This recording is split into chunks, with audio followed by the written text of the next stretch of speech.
Hello, everyone out there that's listening to this broadcast tonight.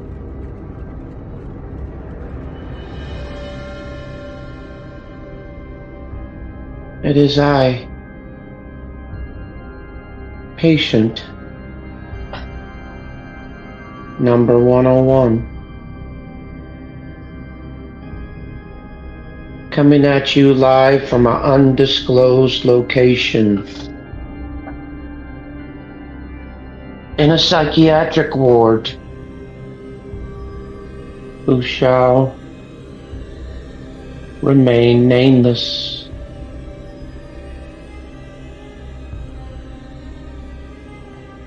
I've been here for longer than I can count.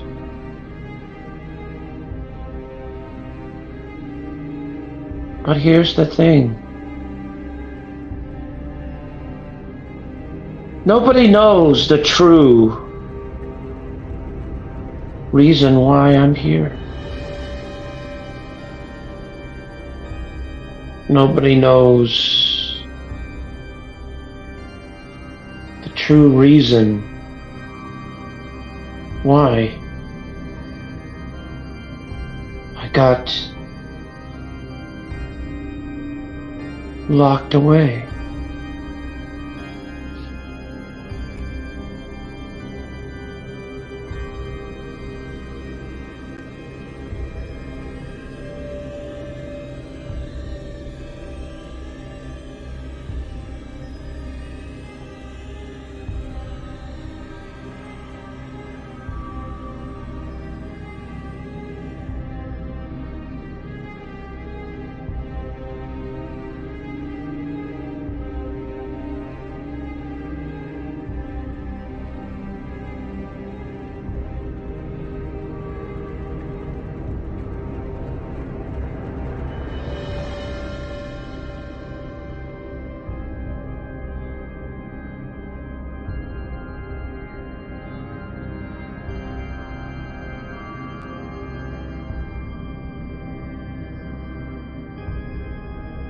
No one knows the true reason as to why I'm here. And I'm about to tell you the story, how I ended up here.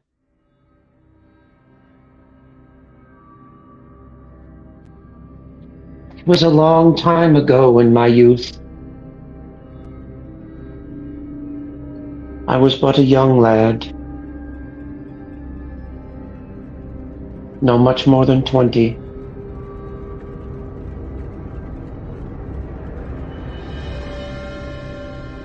It was on the night of All Hallows Eve when it happened. I was with my friends, doing typical things on Halloween nights, creating pranks and, being a child.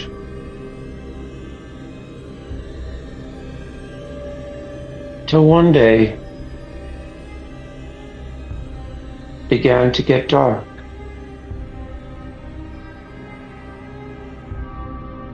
And we decided to go to a rather large picnic table and count the evening's haul of candy and sweets and goodies that we've gotten. So we divvied it up evenly and moved on. One of my friends decided, why not we go to a grave site?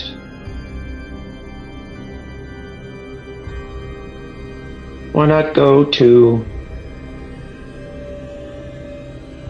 a place that we've never been before?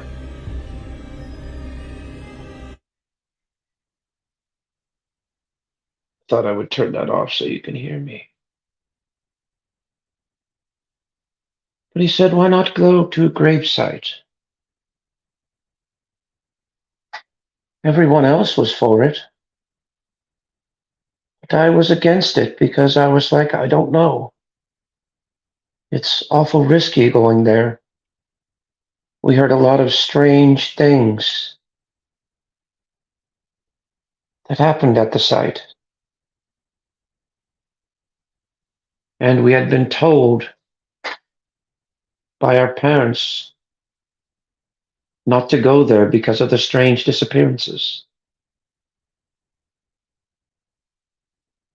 But us, being young teenagers, curious as we were, we just decided, why not?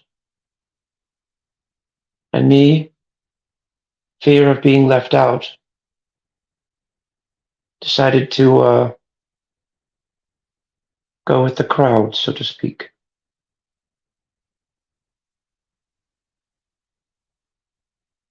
And I did.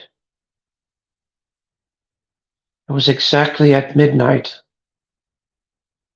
when we approached the grave sites.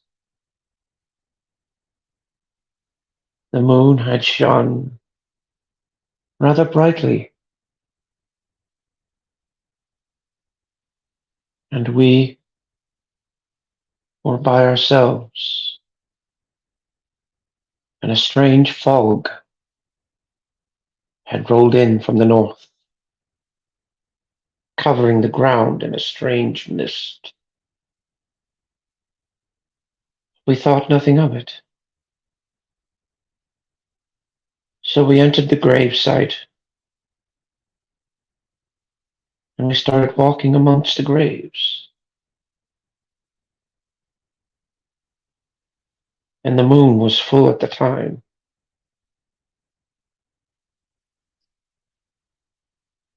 Then we heard a tree snap in the bushes, in the brush off to the side. We heard a loud snap. We thought it was one of us walking, but it wasn't. It was something else. Something that we had not calculated.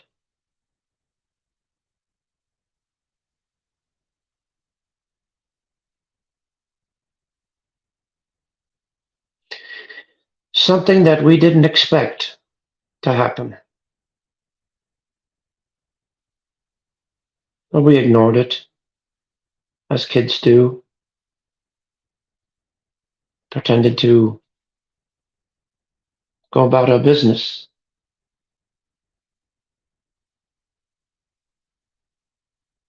Meanwhile, we were walking amongst the graves again, and we heard a loud thud. This time it seemed much more closer.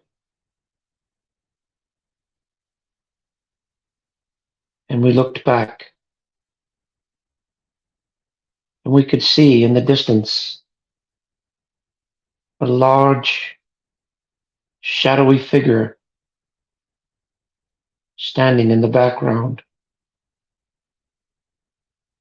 not moving, doing nothing, just standing there. We were almost about ready to rub our eyes to make sure we weren't dreaming that night.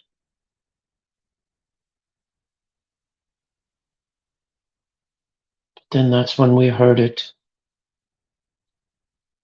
The low, guttural howl, the blood-curdling howl that would make the back of your hairs stand on end.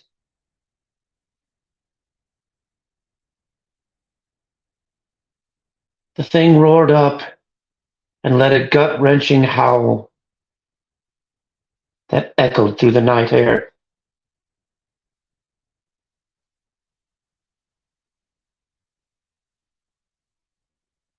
Suddenly, a streak panic set in,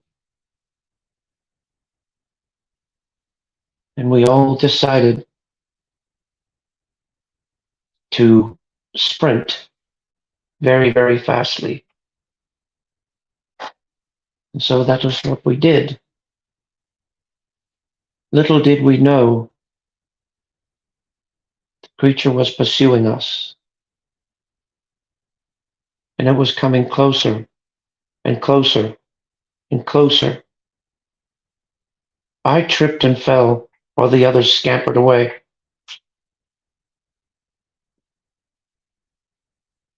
I couldn't remember much after that. All I remember is the thing got close to me and was breathing heavily upon my neck.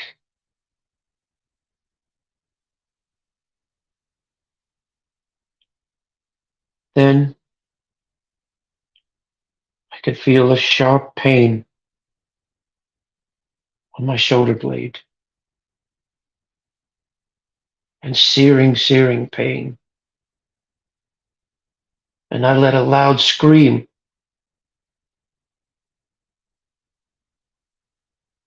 The next thing you know,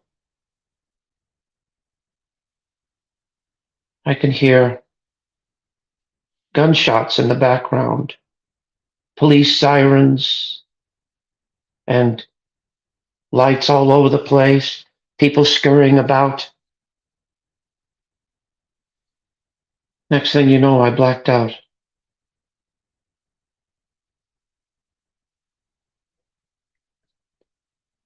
I woke up in the hospital bed on an IV with bandages wrapped around my neck where the creature had bit me. And nurses tending to me. The doctor comes in and he says, "You're lucky to be alive, son. You had a terrible accident."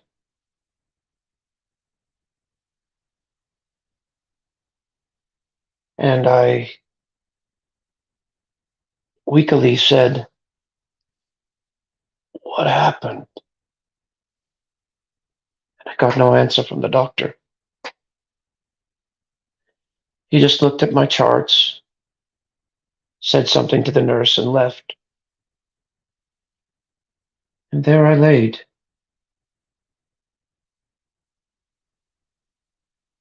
for the for the longest time, what seemed an eternity.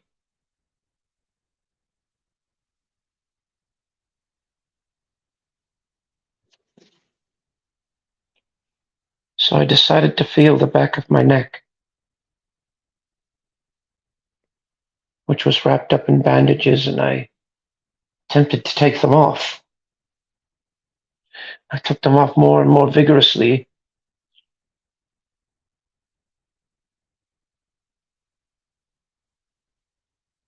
only to find out that the deep wounds, puncture wounds,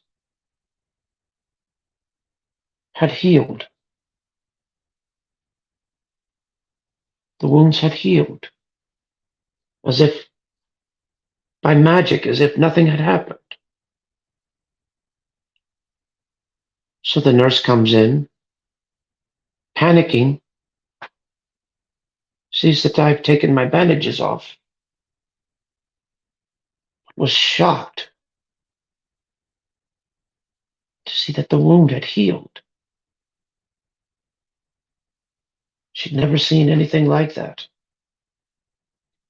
Never in her years of practice has she seen anything like that.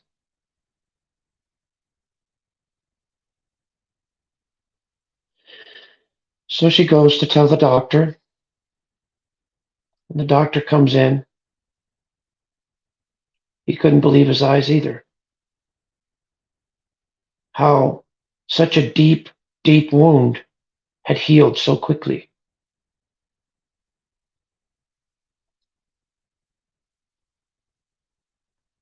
So he goes over, checks my charts. All my vitals were fine. Everything was good. So I got the IV removed from me and was sent home with a clean bill of health.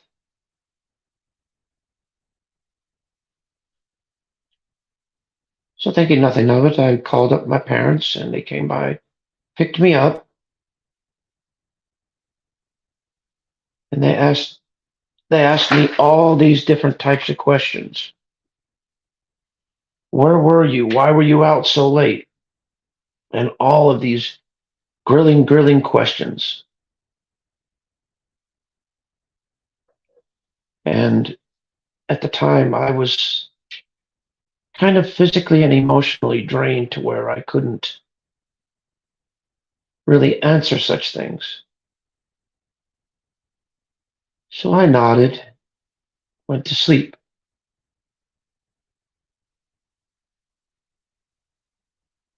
Then we got home. I showered as I normally did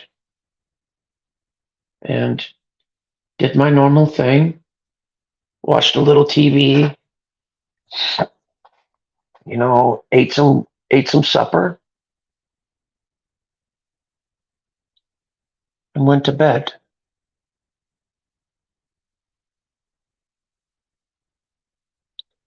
I wake up the next morning feeling fine, feeling okay. Nothing really out of the ordinary. So I went along my day, thinking nothing of it.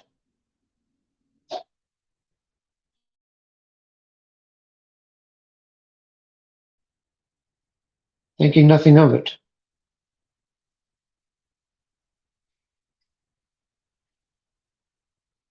And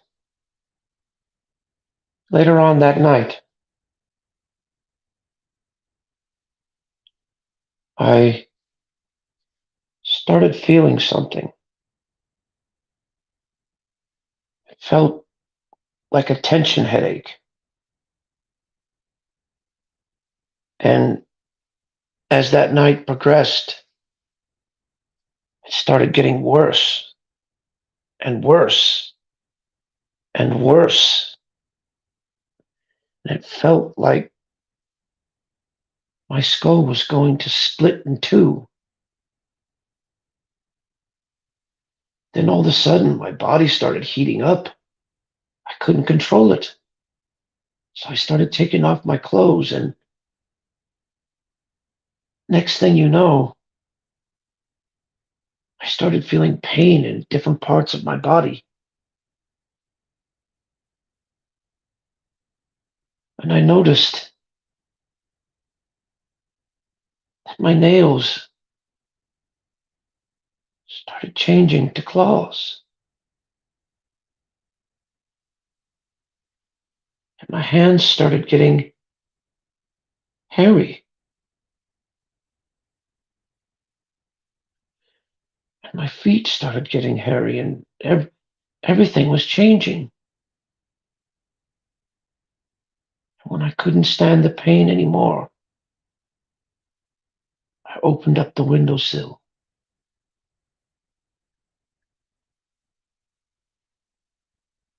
And I saw the full moon staring back at me.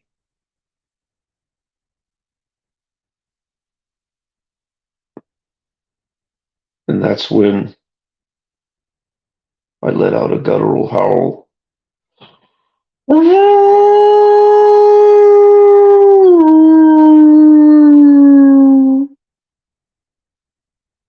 That could be heard blocks away.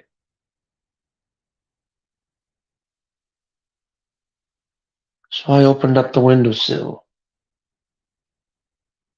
and went out.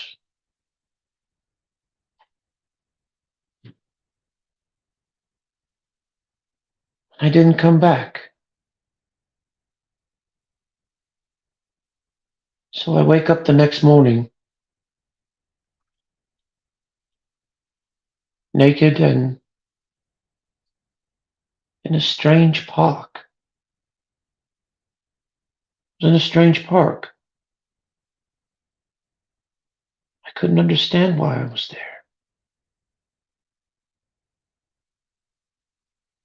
I didn't even know I'd gotten there.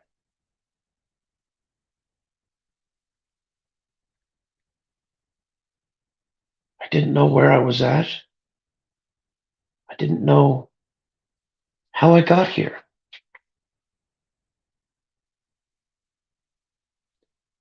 So I'm looking around, trying to hide. And eventually, somehow, I made it back home.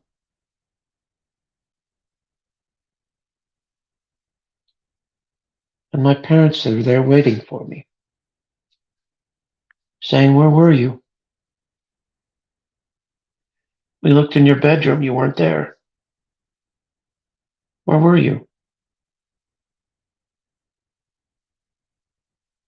And all I can say is, "I don't know. I don't know." And they're like, "What do you mean you don't know?" I was like, "I don't know. I can't answer that."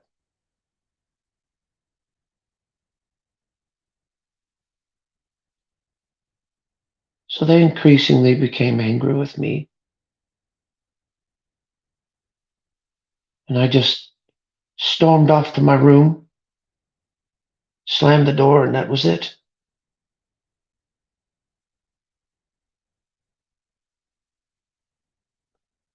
The next few nights, hi, Sissy Poos. The next few nights went on normally, as usual. Then the third night, it happened again, only this time it felt like I had blacked out.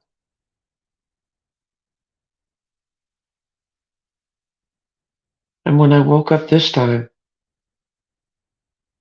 I was in my own bed. But something was different. I had blood on my hands, and I had dirt on my bare feet. And the blood on my hands was not my own. So in a panic, I go to the bathroom to wash myself and to wash the dirt off my feet.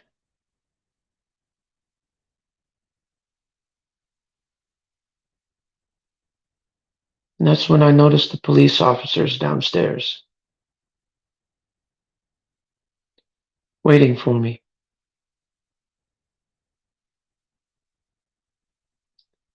They had some questions about some murders that happened. And they wanted to question me and take me downtown. So I went downtown and they started questioning me, asking me different things, all kinds of things. Just question after question, just patronizing me.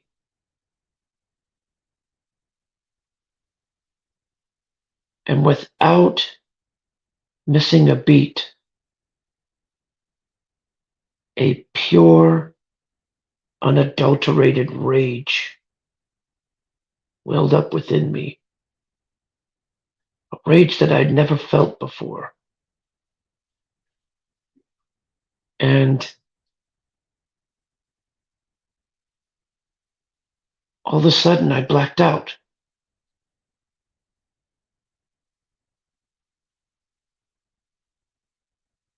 When I came to,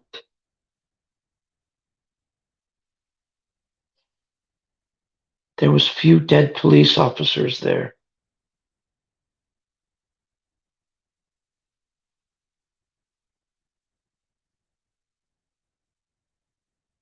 And immediately I can hear more coming through. The whole place was surrounded.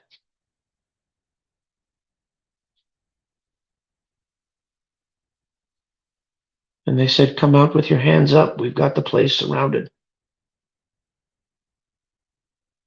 So I went out and raised my hands, and they knocked me to the ground and arrested me and took me away. Eventually, I was tried. I was tried as criminally insane by the statutes of the law. But I knew better than that. So they sent me to an asylum, which is here.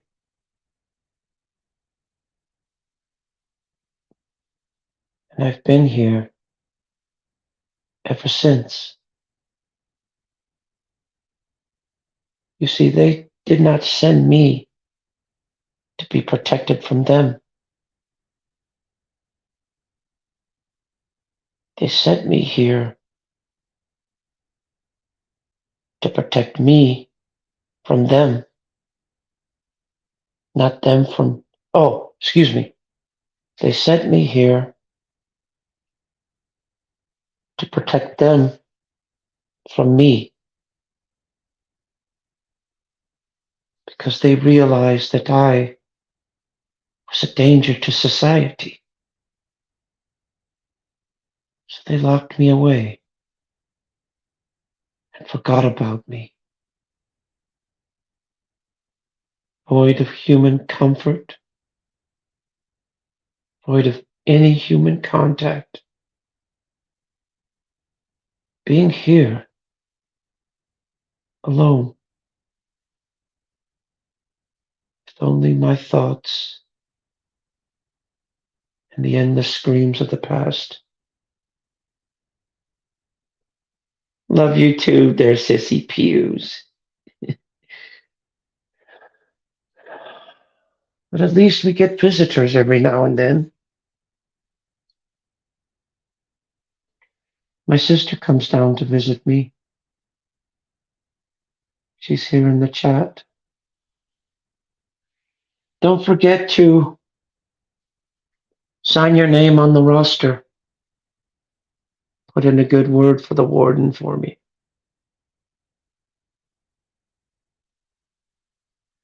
But that is why, ladies and gentlemen, I, patient number 101, have been deemed unsafe by the public eye, and therefore must be sealed away like a weapon. Because if the weapon was to ever be unleashed upon mankind again,